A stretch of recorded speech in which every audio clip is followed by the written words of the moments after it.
नमस्कार, आप देख रहे हैं टाइम्स नाउ नव भारत। आपके साथ मैं हूं दिनेश गौतम। और पिछले 3 दिनों से हर दिन ये लग रहा है कि आज किसी भी वक्त हमारे श्रमिक भाई बाहर आ जाएंगे, लेकिन किसी ना किसी वजह से ये रेस्क्यू ऑपरेशन लंबा होता जा रहा है। पहले सामने आ गई रॉड्स, पहले सामने आ गए गर्डर। जब उनको गैस कटर के माध्यम से काटा गया तो फिर वो प्लेटफॉर्म, वो बेस जिस पर ये मशीन टिकी हुई है, ये ऑगर मशीन जो कि ड्रिलिंग का काम कर रही है, उसमें दरारें आ गई और वो कमजोर पड़ता दिखाई दिया, लिहाजा उसको रिपेयर करना पड़ा।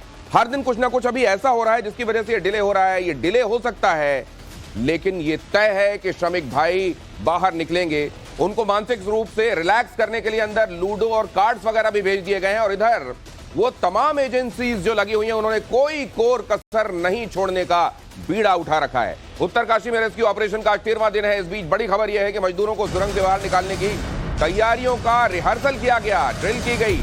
एनडीआरएफ के जवानों ने बाकायदा अभ्यास किया। मॉक ड्रिल के जरिए जवानों को बाहर निकालने का तरीका बताया गया, जिसका वीडियो सामने आया। इस बीच उत्तराखंड सरकार में ओएसडी भास्कर खुल्बे ने शाम तक मजदूरों के निकलने की उम्मीद जताई है। हालांकि मुझे लगता है कि अथॉरिटीज को इस तरीके की कोई बात अभी सब्जेक्ट टू कंडीशन के साथ ही कहनी चाहिए, कहने से बचना चाहिए, क्योंकि उम्मीदें जब बहुत ज्यादा बढ़ जाती हैं और उसके बाद डिसअपॉइंटमेंट होता है तो डिसअपॉइंटमेंट तगड़ा होता है। इसलिए अभी आगे क्या क्या बाधाएं आने वाली हैं, ये कहा जा रहा है कि 12 मीटर तक ड्रिल का काम अभी करना पड़ सकता है, लिहाजा कहां पर क्या है। हालांकि ये कहा जा रहा है कि ग्राउंड पेनिट्रेटिंग रेडार ने ये देख लिया कि अगले 5 मीटर तक तो कहीं कोई बाधा नहीं है। फिर भी अभी टाइमलाइन देने से बचना चाहिए, क्योंकि पहले ये टाइमलाइंस दी गई। पहले ये कहा गया कि बग्वाल का त्योहार हम साथ में मनाएंगे। ये 3 दिन पहले की बात मैं आपको बता रहा हूं। कल बग्वाल हमने देखा बीता, और इस तरीके से क्योंकि स्टेटमेंट्स जब सामने आते हैं और वो भी अथॉरिटीज की तरफ से सामने आते हैं तो उम्मीदें बहुत ज्यादा बढ़ जाती हैं। लेकिन शायद वो भी सामने के हालात देखकर उम्मीदें पहले उनकी भी जागती हैं और फिर कोई ऐसी अनफोर्सीन सिचुएशन आ जाती है जिसके लिए कोई कुछ नहीं कर सकता। भास्कर खुल्बे ने क्या कहा है, जरा सुनिए। खुल्बे सर, आज 13वां दिन हो गया है सर। आज की अपडेट की अगर हम बात करते हैं, कहां तक हम पहुंच पाए हैं? नहीं, हम बिल्कुल ठीक डायरेक्शन में और पॉजिटिवली आगे बढ़ रहे हैं।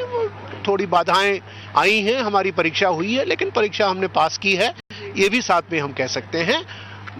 मशीन का फाउंडेशन हमने स्ट्रॉन्ग किया है लास्ट रात में काम करके, और टनल के माउथ पर जो स्क्वीजिंग हुई थी उस पाइप को रिमूव करने के लिए इस समय काम चल रहा है और वो काम अभी कंप्लीट हो जाना चाहिए। उसके बाद हम ड्रिलिंग अपना चालू करेंगे। खुल्बे सर, ये पाइप जब रिमूव कर दिया जाएगा तो किस तरह से, जितना हमने मीटर्स कवर किया उसमें कितनी कमी आ जाएगी, कहाँ हम होंगे? रफली 2 मीटर कम हो जाएगा जहाँ हम कल पहुंचे थे वहां से।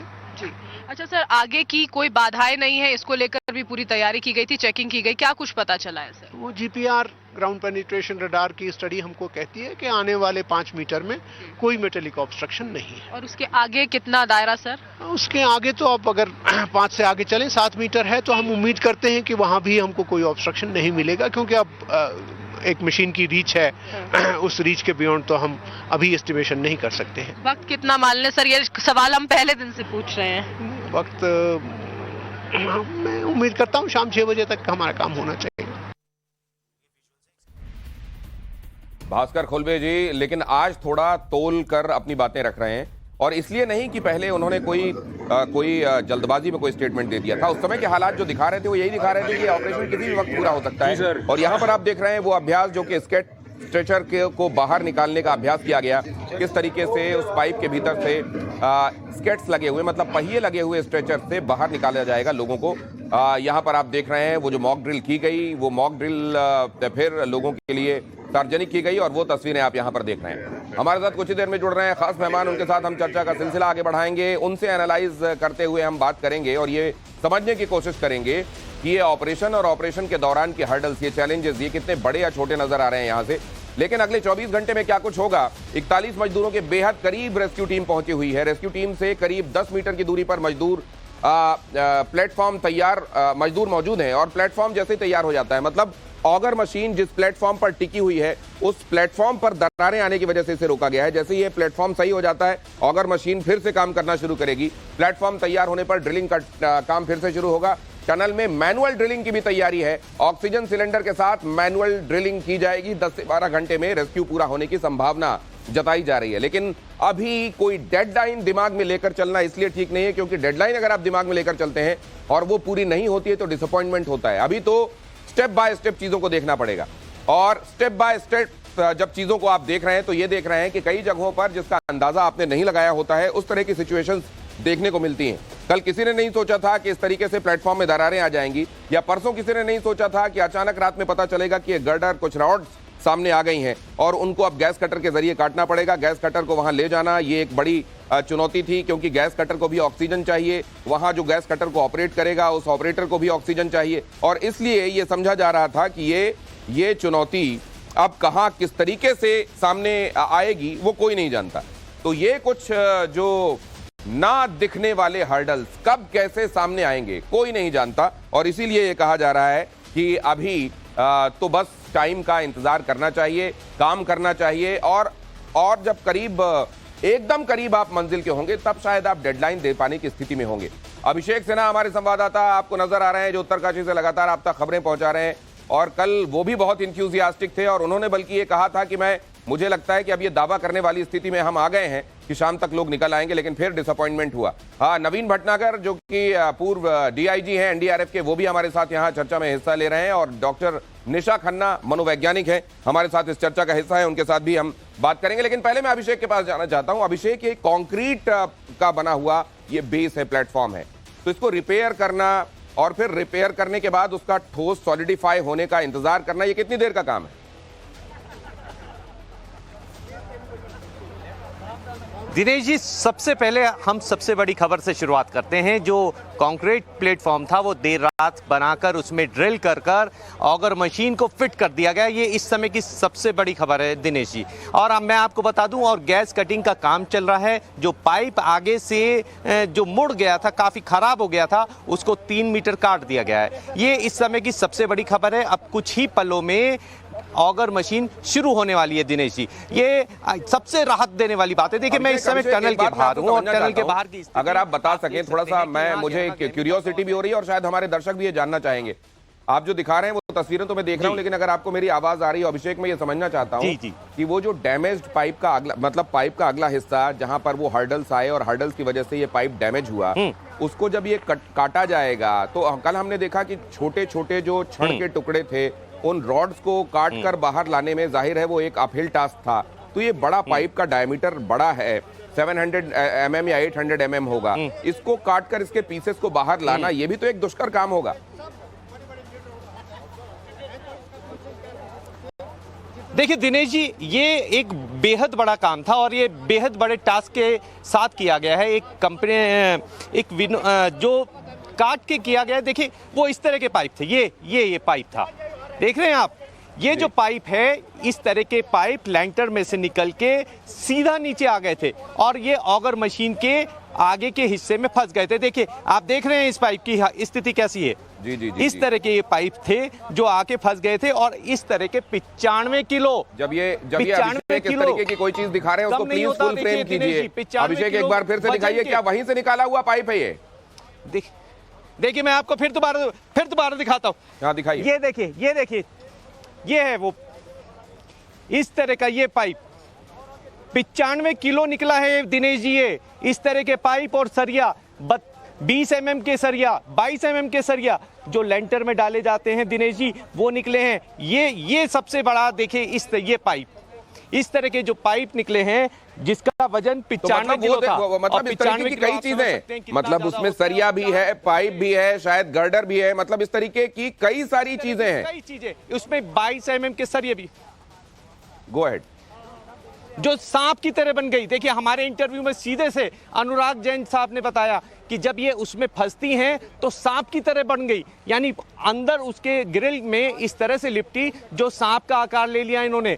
देखिए, मैं आपको वो खबर बता रहा हूं जो अभी तक शायद किसी ने नहीं दी है। 95 किलो लोहा आप कम समझते हैं, 4 घंटे में वो ऑपरेशन चला है। बिना ऑक्सीजन के एक आदमी अंदर जाता है और बिना ऑक्सीजन के 46 मीटर की दूरी पे उस 900 mm के पाइप में घुसकर वो पूरे ऑपरेशन को अंजाम देता है, जिसके बाद ये पता चलता है ऑगर मशीन खराब हो गई है। क्यों? ऑगर मशीन ने जब पीछे झटका लिया, 170 हॉर्स पावर की ऑगर मशीन जब पीछे झटका लेती है तो वो पीछे जो अपना चबूतरा है उसे तोड़ देती है। उसके बाद उसका रिपेयर होता है। आज जो सुबह से उसका रिपेयरमेंट चल रहा था उसमें फाशर लगाए गए, सरिया लगाई गई। अब उसे इतना मजबूत कर दिया गया है कि आने वाले समय में शायद ऑगर मशीन जब निकलेगी वहाँ से, निकालना भी अपने आप में बेहद बड़ा टास्क होगा। दिनेश जी, अब जो खबर हम दिखा रहे हैं उसके मुताबिक आने वाले कुछ घंटों बाद ये खबर, अब मैं भी नहीं कहूँगा कि कितने बजे, लेकिन हाँ ये जरूर है, अब मैं बहुत पूरी तरह से आश्वस्त हूँ।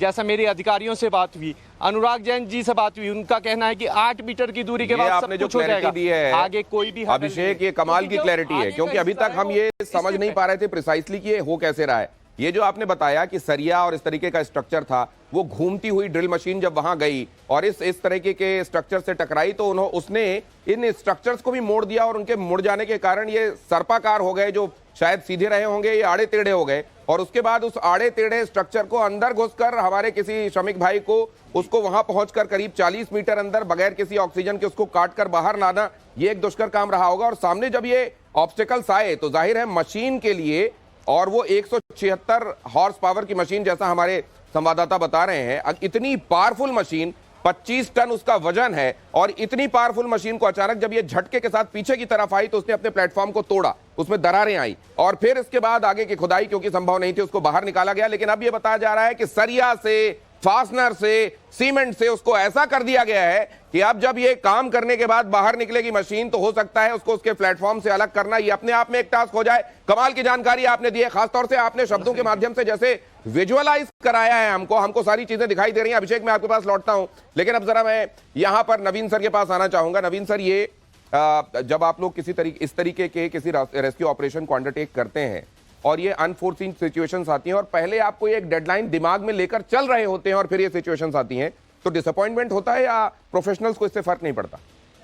डिसअपॉइंट तो होते हैं, लेकिन हमारे पास आज की तारीख में इतनी टेक्निक मौजूद है कि उस टेक्नोलॉजी की मदद से हम फिर आगे का रास्ता निकाल लेते हैं।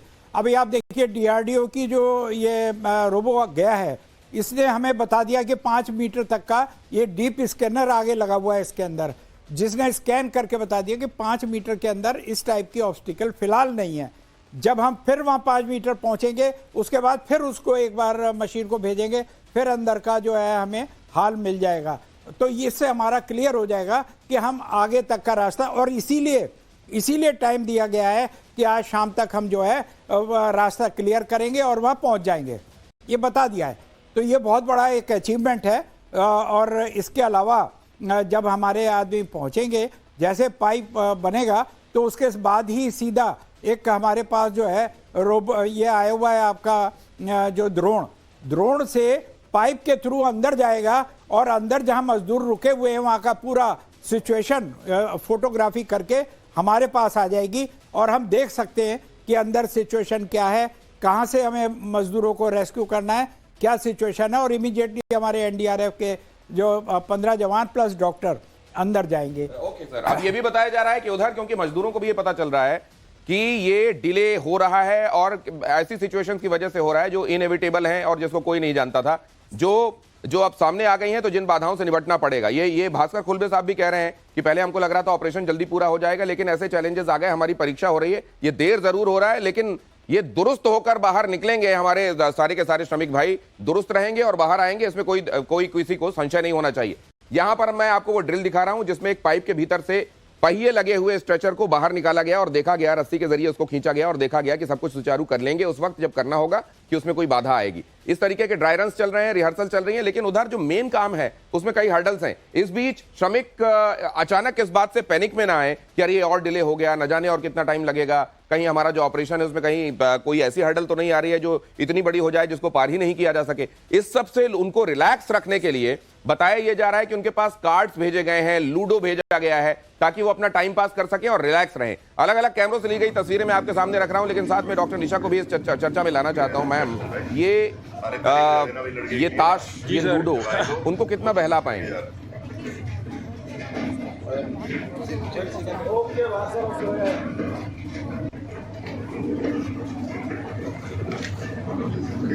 डर हो रहा है तो ऐसी सिचुएशंस में ये डिस्ट्रैक्शन का काम करेंगे। कहीं ना कहीं, क्योंकि जब आप किसी भी मुश्किल हालात में होते हो और आपके पास निकलने का कोई रास्ता नहीं होता, तो एक ही चीज़ काम करती है, दैट इज़ एक्सेप्टेंस। तो जब आपको एक्सेप्टेंस होती है तो मोस्टली ये बोला जाता है कि जो चीज़ें आपको खुशी देती हैं तो आप ऑब्वियसली है वो फंसे हुए हैं, तो इंडोर का तो मतलब नहीं है, तो इंडोर के बाद में अंदर वो कोई गेम खेल सकते हैं, जैसा कि लूडो, जैसे आपने बोला है कि भेजी गई, कार्ड्स भेजे गए, ताकि उनका ध्यान दूसरी तरफ डिस्ट्रैक्ट हो, वो थोड़ा सा एंटरटेनमेंट का साधन बने, क्योंकि एंटरटेनमेंट से कहीं ना कहीं रिलैक्सेशन तो ये मैं अपने दर्शकों को बता दूं, देखिए जब इस समय आपके सामने बड़ी चुनौती हो उस समय आपका धैर्य आपका सबसे बड़ा हथियार होता है, और वो धैर्य बना रहे इसके लिए क्या किया जा रहा है, सुरंग में फंसे मजदूरों के पास भेजा गया है कार्ड्स और लूडो, उनके पास ताश और लूडो भेजा गया है ताकि वो खेलें, टाइम पास करें और टाइम उनको पता ना चले, मतलब किसी न किसी ऐसी चीज में वो अपने आप को व्यस्त कर रहे हैं, मसरूफ कर लें जिसमें उनको इंटरेस्ट भी आए, जिसमें उनकी रुचि बनी रहे और टाइम की तरफ बहुत ज्यादा ध्यान ना जाए, क्योंकि इस समय धैर्य तभी बना रहेगा जब आप बहुत ज्यादा जल्दी टाइम नहीं देखेंगे और जल्दी अपने दिमाग में कोई डेडलाइन लेकर डेस्परेशन में ये नहीं सोचेंगे कि अरे ये काम क्यों नहीं हो रहा है। लिहाजा वहां पर जो साइकोलॉजिस्ट मौजूद हैं, जो साइकियाट्रिस्ट मौजूद हैं, वो भी इसमें एक बड़ा रोल प्ले कर रहे हैं, और इसीलिए हर दिन 30 मिनट के आसपास की डॉक्टर्स की बात कराई जाती है, जो उनसे हालचाल लेते हैं, उनका दिमाग पढ़ने की कोशिश करते हैं कि कहीं ऐसा तो नहीं हो रहा है कि कोई क्लॉस्ट्रोफोबिक हो रहा हो, कि कोई परेशान हो रहा हो। ये डॉक्टर निशा, एक कमेंट मैं आपसे और चाहूंगा कि ऐसे में क्या कोई मेडिकेशन भी उनके पास पहुंचा देना चाहिए और सेफर साइड, कि अगर किसी को लेकिन इस सब के बावजूद इन सब टूल्स से मदद ना मिले तो ये मेडिकेशन ले सकता है जिससे वो रिलैक्स रहे। डेफिनेटली मेडिसिन का रोल तो आता है, मल्टीविटामिन शायद उनको भेजे भी गए हैं, वो भी एक मेजर रोल प्ले करता है। मल्टीविटामिन्स भी रोल प्ले करते हैं, हाँ, बिकॉज आपको काम और कूल रखने में। डेफिनेटली अगर आप देखा जाए, क्योंकि धूप नहीं है, वो तो अंदर फंसे हुए हैं, और अगर 13 दिन से फंसे हैं तो विटामिन डी की कमी बहुत नॉर्मल हो सकती है। मल्टीविटामिन, आयरन डेफिशिएंसीज हो सकती हैं, जैसे सांस लेने में भी दिक्कत हो रही है तो एंजाइटी के लिए पिल्स भेजी जा सकती हैं, जैसे अल्प्रेक्स या अल्प्रोजालम जैसे, जॉलफ्रेश जैसी, वेलियम जैसी चीजें जो है जो डॉक्टर ठीक समझेंगे, जो डॉक्टर ठीक समझेंगे डेफिनेटली उनकी मनोस्थिति को समझते हुए। अब किसी को नींद नहीं आ रही है, कोई सो नहीं पा रहा है, तो उसके लिए उनको कैसे फ्रेश फील किया जाए, अगर आई डोंट नो कुछ रिलैक्सेशन टेक्निक्स उनको बताई जाए, जैसे ब्रीथिंग एक्सरसाइजेस भी होती है। मेरे पास जानकारी है वो ये है कि न सिर्फ वहां पर वो चोर पुलिस जैसा खेल लूडो और कार्ड्स खेल रहे हैं, बल्कि वो योगा भी कर रहे हैं, और योगा भी उनको शायद काम रखने में, अपने नर्व्स को कंट्रोल रखने में बहुत मदद करेगा। नवीन भटनागर जी के पास मैं आता हूं। नवीन सर, ये जब लोगों को जब रेस्क्यू कर रहे होते हैं आप, उस समय अगर मान लीजिए कोई ऐसी स्थिति में फंसा हुआ और उसको आप ये बोलते हैं कि आप योगा कीजिए और अपने आप को काम रखिए, कूल रहिए, अब उसकी कोई प्रोफेशनल ट्रेनिंग नहीं है, आप उसको ये बता रहे हैं, वो कितना एक्सेप्ट करता है इन चीजों को? जी बिल्कुल, अब मरता क्या ना करता, जो भी एक्सपर्ट बताएंगे वो करते ही, ये मैंने प्रैक्टिकल देखा है। अगर हम बताते हैं कि भाई आप ऐसे योगा करिए, या आप जो है घबराइए मत, अपना जो है गेम या कोई और गेम उसमें ध्यान डाइवर्ट करिए और मत सोचिए हम आपके साथ हैं। जैसे ही लोगों को पता लगता है भाई एनडीआरएफ आ गया है, तो वो ये कंफर्म मान के चलिए कि वो उनमें ये हो जाता है कि भाई अब हम बचेंगे, 101% बचेंगे। एनडीआरएफ का नाम ही काफी है उनके लिए मोटिवेट करने के लिए। तो ये क्रेडिबिलिटी अर्न की है एनडीआरएफ ने, नेशनल डिजास्टर रिलीफ फोर्स ने ये क्रेडिबिलिटी अर्न की है। और हमने देखा है कि केदारनाथ जैसी त्रासदी हो, देश के किसी हिस्से में बाढ़ आई हो, भूकंप आया हो, एनडीआरएफ एसडीआरएफ उन्होंने अपनी क्रेडिबिलिटी अर्न की है। और उधर दूसरी तरफ जो सुरंग के दूसरी तरफ हमारे जो श्रमिक भाई हैं, अब उनको योद्धा कहना चाहिए, क्योंकि वो भी एक बड़ी लड़ाई लड़ रहे हैं, टाइम के खिलाफ एक बड़ी लड़ाई, इंतजार की एक बड़ी लड़ाई, और इसीलिए हम उनको कह रहे हैं योद्धा, योद्धा आएंगे बाहर। मैं आपके सामने ये ग्राफिक्स रख रहा हूं, जरा बहुत ध्यान से देखिएगा। टनल में फंसे कर्मवीरों को निकालने का मॉक ड्रिल चल रहा है, एनडीआरएफ के जवानों ने किया है ये मॉक ड्रिल, और रेंगते हुए पाइप में वो घुसे। एनडीआरएफ के जवान जो पहिए लगे हुए स्ट्रेचर होते हैं उससे वो गए थे, और जवान लौटते हुए स्ट्रेचर के बाहर खड़े जवानों ने उनको रस्सी से खींचा। एनडीआरएफ के जवानों ने कई बार ये प्रैक्टिस की है, टनल में फंसे लोगों को ऐसे ही निकाला जाएगा और व्हील लगे हुए स्ट्रेचर से ये सारे के सारे बाहर खींचे जाएंगे। व्हील स्ट्रेचर के दोनों सिरों पर रस्सी बांधी गई है रेस्क्यू के लिए, और एनडीआरएफ के जवान पहले टनल में घुसेंगे, फंसे हुए मजदूरों को स्ट्रेचर पर लिटाया जाएगा, लोडेड स्ट्रेचर को पाइपलाइन पर फिट किया जाएगा, और बाहर खड़े जवान रस्सी खींचकर स्ट्रेचर बाहर निकालेंगे। एक एक करके सभी मजदूर टनल से इस तरीके से, इस प्रक्रिया से बाहर निकाले जाएंगे। और इसमें इसमें अब इसकी जो स्पेसिफिकेशंस हैं या इसकी जो बारीकियां हैं, क्योंकि हमको देखने में बड़ा आसान लग रहा है, पाइप है, पाइप के अंदर रेल बिछा दी जाएगी, रेल के ऊपर स्ट्रेचर होगी, उसको खींच लिया जाएगा, लेकिन इसकी निटी-ग्रिटीज जो है नवीन सर वो भी जल्दी से बता दीजिए। इसमें क्या है कि टाइम बचता है, जो ये हम व्हील इसके ऊपर लाएंगे स्ट्रेचर पे 2 मिनट का टाइम लगता है, और अगर आदमी खुद क्रॉलिंग करके आएगा उसमें 5 से 7 मिनट का टाइम लगता है, क्योंकि वो ट्रेन नहीं है और कमजोर हैं, राइट, तो वो नहीं आ पाएंगे। मैं तो यही रिकमेंड करूंगा कि सभी लोगों को जो है व्हील स्ट्रेचर। तो आप ये कह रहे हैं कि कोई नी और एल्बो क्रॉलिंग के बारे में ना सोचे और सबको स्ट्रेचर से निकाल, क्योंकि वो जो जगह है उसमें या तो आप क्रॉल कर सकते हैं, जैसे आपने फौजियों को ट्रेनिंग के समय देखा होगा, जैसे वो क्रॉल करते हैं, वो क्रॉलिंग इतने दिनों से अंदर जो लोग हैं उनकी मनोदशा और शारीरिक स्थिति, मानसिक स्थिति ऐसी नहीं होगी कि वो क्रॉल करके निकले, उनको सबको स्ट्रेचर से निकाला जाए, और इसीलिए ये रिहर्सल किया जा रहा है। लेकिन एक रेस्क्यू मिशन के बारे में इस वक्त मैं आपको सबसे महत्वपूर्ण व्यक्ति से बातचीत कराने के लिए ले चल रहा हूं। भास्कर खुलबे हमारे साथ जुड़ रहे हैं, उनके साथ हम बातचीत करेंगे। भास्कर खुलबे जो कि प्रधानमंत्री के दफ्तर में सलाहकार रह चुके हैं, इस पूरे मिशन को कोऑर्डिनेट करने का काम वो कर रहे हैं, और इस समय उनके स्टेटमेंट असल में आप उसको द लास्ट वर्ड के तौर पर ले सकते हैं। भास्कर सर, बहुत स्वागत है आपको। अगर मेरी आवाज आ रही हो, नमस्कार, मैं दिनेश गौतम बोल रहा हूं। बड़ा काम कर रहे हैं आप सर, और इसके लिए सबसे पहले तो आपको साधुवाद और बहुत बधाई। दिन रात आप भी एक किए हुए हैं, लेकिन मैं एक बात यहां ये समझना चाहता हूं सर कि ये जो अनफोर्सीन सिचुएशंस हैं कुछ आगे भी आ सकती हैं, या जीपीआर के जरिए हमने ये तय कर लिया कि अब कोई मुश्किल नहीं है?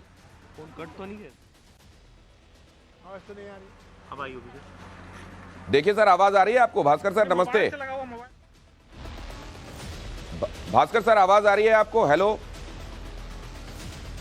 सर, आपको आवाज आ रही है क्या? आ गया, आवाज आ गया। भास्कर सर, आपको आवाज आ रही है क्या?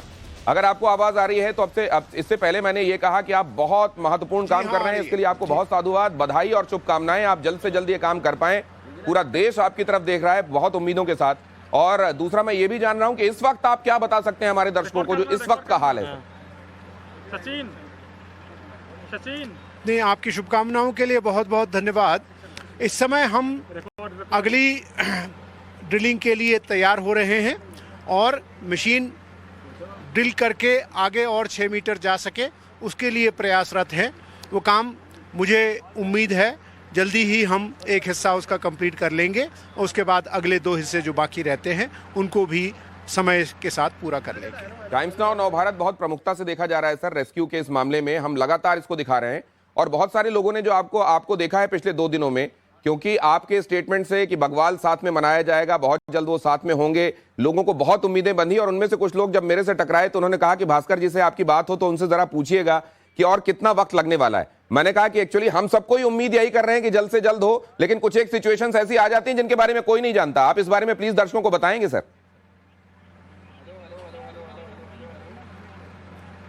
आप बिल्कुल ठीक कह रहे हैं कि अनसर्टेनिटी के इस एटमॉस्फेयर में कोई भी टाइम का प्रेडिक्शन करना सबसे बड़ा डिफिकल्ट काम है। फिर भी क्योंकि एक टारगेट दिमाग में लेकर के आगे चलना होता है, आगामी 12 से 15 घंटों के अंदर हमें आशा की उम्मीद मिलनी चाहिए, वो मैं सभी से कहना चाहता हूँ। सबसे बड़ा चैलेंज क्या आप इसमें देख रहे हैं सर? मतलब क्योंकि आप बहुत सारे डिफिकल्ट टास्क को पूरी जिंदगी में हैंडल कर चुके हैं, प्रधानमंत्री के आप सलाहकार रह चुके हैं, सबसे डिफिकल्ट यहां पर आप क्या पॉइंट देख रहे हैं जो है?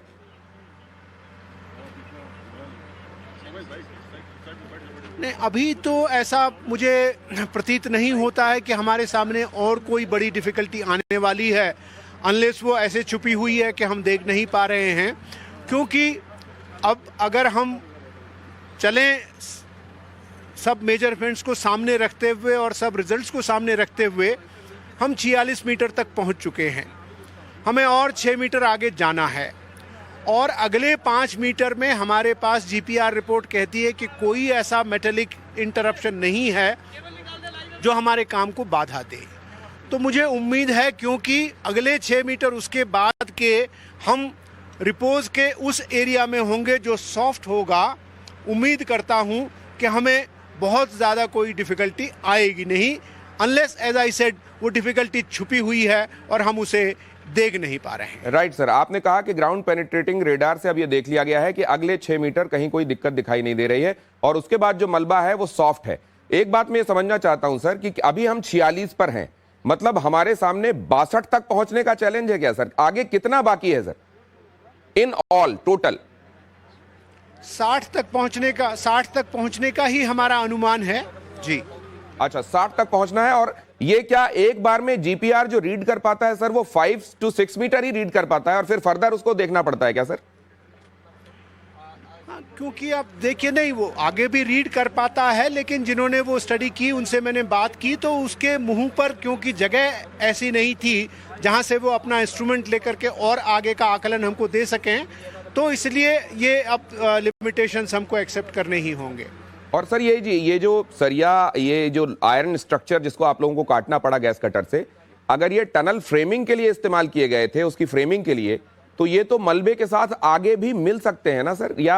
या 6-6 मीटर करके आप देख लेंगे कि कोई मेटेलिक स्ट्रक्चर है या नहीं, जैसा अभी आपने देख लिया?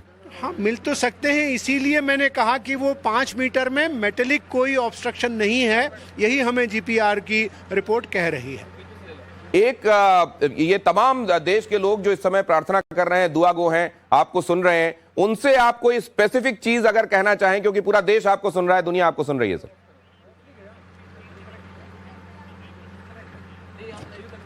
नहीं, मैं तो यही कहूंगा कि उनकी प्रार्थनाओं का जोश इतना बढ़ाएं कि हम अगले 12 घंटों में वो अटेन कर लें जो हम इतने दिन से अटेन करने के लिए प्रयत्न कर रहे हैं।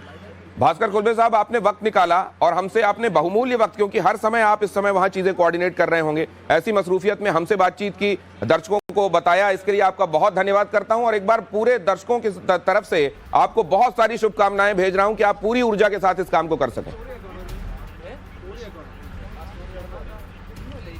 धन्यवाद बहुत बहुत। भास्कर खुल्बे प्रधानमंत्री के सलाहकार रह चुके हैं इस समय इस रेस्क्यू ऑपरेशन को, क्योंकि इतनी डिफरेंट एजेंसीज हैं जो यहां काम कर रही हैं, उन सब के लिए एक नोडल पॉइंट समझ लीजिए, उनके लिए एक 1 पर्सन टू रेफर टू जो है इस समय भास्कर खुल्बे हैं। और भास्कर खुल्बे आपको ये बता रहे थे कि इसमें अब इस समय थोड़ा सा वो भी, क्योंकि 1-2 बार के अनुभव अभी जो हुए हैं उनको भी मजबूर कर रहे हैं कि वो थोड़ा तोल मोल के बोलें, लेकिन उनकी बातों में ये उम्मीद दिखाई दे रही है कि आगे कोई मेटेलिक बाधा नहीं आनी चाहिए, कोई स्ट्रक्चर ऐसा नहीं पड़ा होना चाहिए जो मशीन के आड़े आए, और अब बहुत जल्दी ऑपरेशन पूरा होना चाहिए। लेकिन वो बहुत जल्द कब, इसको लेकर कोई डेडलाइन नहीं दी जा सकती।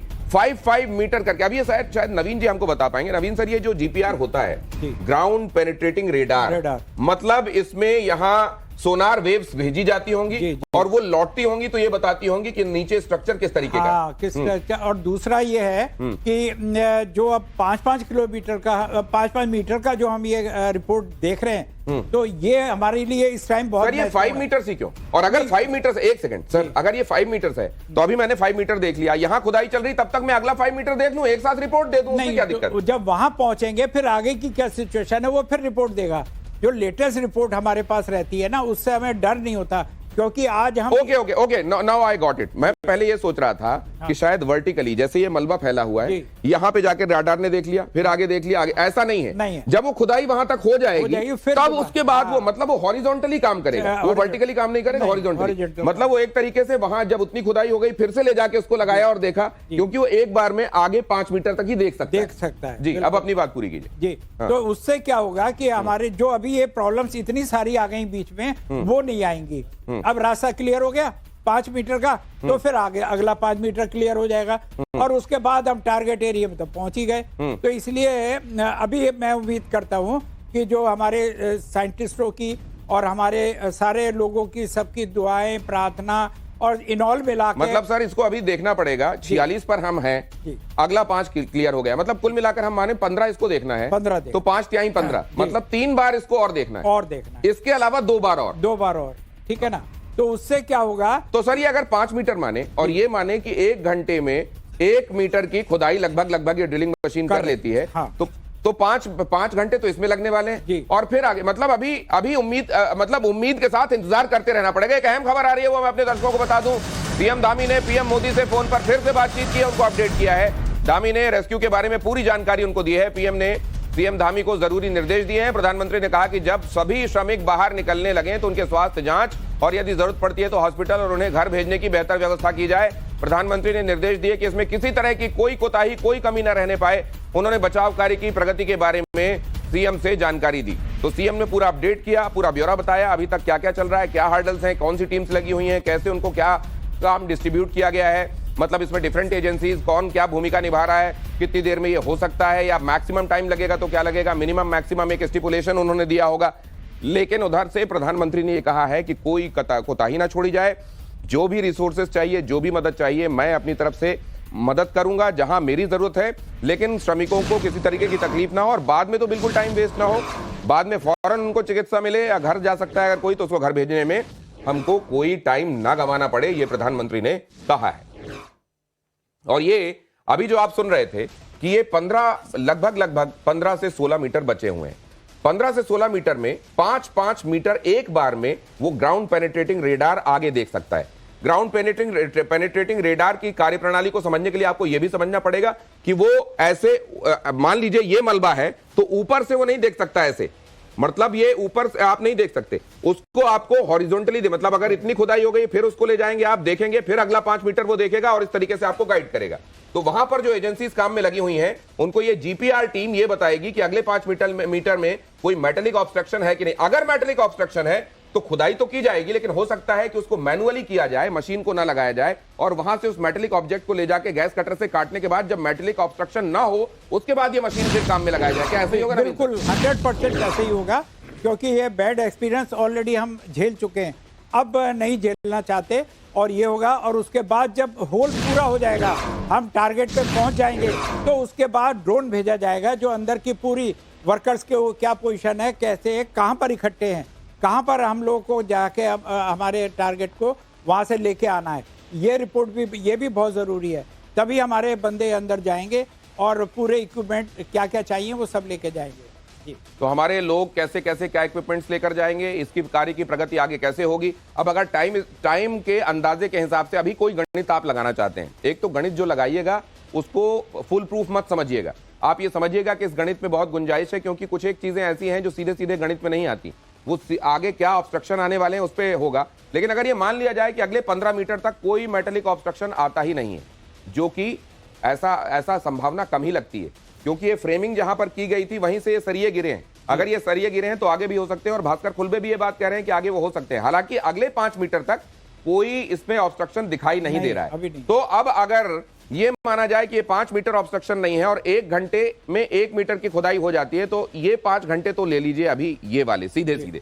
उसके बाद जीपीआर देखेगा, अगर उसको ऑब्स्ट्रक्शन मिला तो मैनुअल खुदाई होगी, मैनुअल खुदाई में टाइम लगेगा, गैस कटर से सरिये काटे जाएंगे, उनको बाहर निकाला जाएगा, और ये टाइम टेकिंग प्रोसेस है। लेकिन अगर ऐसा नहीं होता और जीपीआर की रिपोर्ट ये कहती है कि आगे भी कोई ऑब्स्ट्रक्शन नहीं, तो फिर से 5 मीटर मतलब 5 घंटे, तो 5 घंटे ये, 5 घंटे वो, 10 घंटे ये हो गए। और उसके बाद जो अगला 5 मीटर है, ये आखिरी 5 मीटर होगा, उसके में भी ऑब्स्ट्रक्शन आता है तो टाइम के बारे में कुछ नहीं कहा जा सकता, लेकिन ऑब्स्ट्रक्शन नहीं आता है तो उसमें भी रफली 5 घंटे आप ले लीजिए, मतलब यहां से कम 15 घंटे तो सीधे सीधे दिखाई दे रहे हैं। और अगर कोई ऑब्स्ट्रक्शन होता है तो उसमें टाइम और ज्यादा लग सकता है, लेकिन क्योंकि ये देर जरूर हो रही है लेकिन होना है ये काम, इसलिए ना हमारे दर्शकों को इसमें पैनिक करने की आवश्यकता है, और ना ही हमारे श्रमिक भाइयों के परिजनों को जो इस समय टेलीविजन के सामने बैठे हुए हैं, और ना ही उन लोगों को जो इस बचाव के काम में लगे हुए हैं उनको। लेकिन मैं एक बात बहुत जल्दी से डॉक्टर निशा आपसे समझना चाहता हूं कि उनको स्पेसिफिकली क्या ये अपडेट देना चाहिए कि देखिए ऐसा ऐसा हो रहा है, ये हो रहा है, क्योंकि रियल टाइम अपडेट देना कई बार जो लोग होते हैं वल्नरेबिलिटी उनकी बढ़ सकती है। देखिए डेफिनेटली बिल्कुल रियल टाइम देना, तो डेफिनेटली मैं भी ये कहूँगी कि पर उनको उम्मीद ये बोलना कि थोड़ी देर में ये काम हो जाएगा ओवर, और हम बहुत करीब है टारगेट की। प्रॉब्लम्स आ रही हैं जो अनअवॉइडेबल है, बट अगर मेरे ख्याल से उनको रियल टाइम ना दिया जाए ये भी अच्छी बात होगी, क्योंकि क्या है कि 2 दिन पहले भी हमें ये बोला कि काम ख़त्म हो जाएगा, हमने एक अनएंटिसिपेटेड जो है प्रॉब्लम्स देखी, तो उसकी वजह से ये प्रॉब्लम लगा और बढ़ सकती है। तो मुझे लग रहा है जैसा कि अभी सर ने कहा था कि 12 से 15 घंटे का टाइम है, तो उससे पहले अगर कुछ हो जाए तो बहुत अच्छी बात होगी, इंस्पाइट ऑफ वो ये बोलकर कि इतने टाइम में काम हो जाएगा और वो ना हो। तो होप ये होता है मैम, क्या ये साइकोलॉजिकली भी होता है कि जब आप कोई डेडलाइन दे देते हैं, होप लगा देते हैं और उसके बाद वो नहीं होता, तो डिसअपॉइंट का लेवल ज्यादा बड़ा होता है? डेफिनेटली डिसअपॉइंटमेंट का लेवल ज़्यादा बड़ा होता है, क्योंकि वो ऑलरेडी एक सफोकेशन वाली हालात में फंसे पड़े हैं और उसमें उनका डेफिनेटली टेंशन लेकिन का एक लेवल एक बढ़ राहत है। की बात यह है मैम कि वो करीब करीब 1 किलोमीटर का स्ट्रेच है जिसमें वो आबाद तरीके से मूवमेंट कर सकते हैं। ये बात और है कि वो खुली जगह नहीं है और ऐसा नहीं है कि आप किसी पार्क में टहल रहे हैं, लेकिन उनके लिए ऐसा क्लास्ट्रोफोबिक हो जाए इसकी गुंजाइश कम दिखाई देती है। तो यहां पर सुरंग से सभी 41 मजदूरों को निकलने का प्लान रेडी किया जा रहा है और जैसा मैंने आपको बताया एनडीआरएफ ने इसके लिए रिहर्सल की है, वो तस्वीरें भी मैंने आपको दिखाई। आगे भी मेहमान हमारे साथ होंगे जिनके साथ सिचुएशन को एनालाइज करेंगे हम और साथ में आपको वहां से अपडेट्स देते रहेंगे। लेकिन